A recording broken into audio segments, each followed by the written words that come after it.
நம்மிடத்துல அவர் எதிர்பார்க்கிறதை அவரும் செய்கிறார்.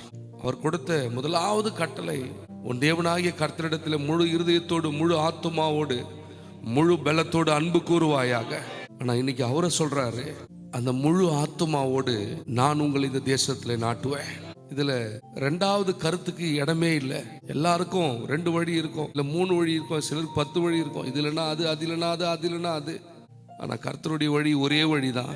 அது நம்மை நிலை நாட்டுவது, அது நம்மை உறுதியாய் நிற்க வைப்பது. இதுல செகண்ட் தாட்டே கிடையாது.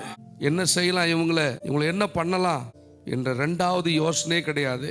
ஆரம்பிக்கும் போது எப்படி ஆரம்பிச்சாரோ, எகிப்துல எப்படி ஆரம்பிச்சாரோ, கானானு கொண்டு போகிற வரைக்கும் வேற நினைவே இல்லை, வேற யோசனையே இல்லை. அதை விசுவாசித்தவர்கள் சுதந்திரித்தார்கள், அது வேற காரியம். ஆனால் கர்த்தர் எடுத்த திட்டம் அதை அவர் கைவிடவே மாட்டார். அவர் முன்குறித்ததை அவர் செய்து முடிக்க ஒரு நாளும் யோசித்ததே